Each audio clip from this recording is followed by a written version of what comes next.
Hello সবাইকে, আজকে একটি মজাদার রেসিপি নিয়ে এসেছি। হ্যাঁ বন্ধুরা, বলুন তো এটা কি? হ্যাঁ, এটা হচ্ছে সবার প্রিয় বক ফুল। তাই তো আমি আতপ চাল এবং মুসুর ডাল ভিজিয়ে নিয়েছি। আপনারা চাইলে শুধু আতপ চাল দিয়েও এটা করতে পারবেন। তো আমি শিলপাটায় বেটে নিয়েছি, আর অবশ্যই কিন্তু একদম মিহি করে বেটে নেবেন না।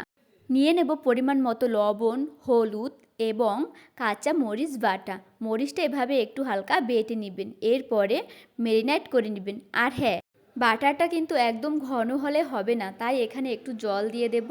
আর বললাম না যে অনেক মিহি করে বাটতে হবে না, সেটা বলার কারণ হচ্ছে তাহলে মুচমুচে হয়।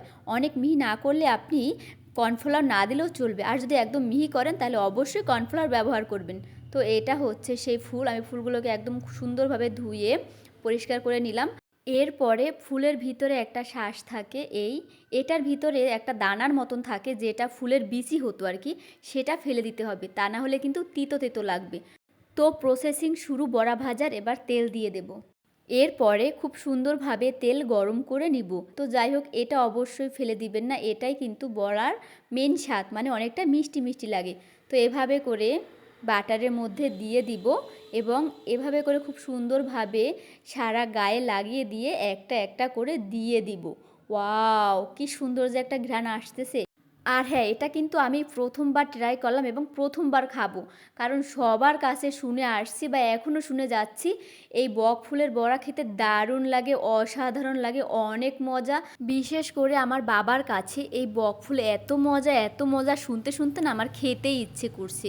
তো ফাইনালি আজকে খেতে পারবো। আর হ্যাঁ, এই বক ফুল কেন, যে কোনো বড়া ভেজে নেওয়ার সময় চুলোর ফ্লেমটা একদম লোতে রেখে ভেজে নিতে হবে, তাহলে অনেক সুন্দর মুচমুচে হয় এবং পুড়ে যাওয়ারও কোনো ভয় থাকবে না। তো যাই হোক, ফাইনালি আজকে বক ফুলের বড়া হয়ে গেল। এতদিন না সবার কাছে শুনেছি এত মজা এত মজা, আজকেই বুঝতে পারবো। তো চলুন এবার কাউকে দিয়ে টেস্ট করাই কেমন হয়েছে। জয়া, বলো তো বড়া কেমন হয়েছে? দারুণ। তো যাই হোক বন্ধুরা, আমার এই বক ফুলের বড়া রেসিপি আপনাদের কেমন লেগেছে অবশ্যই জানাবেন। টাটা।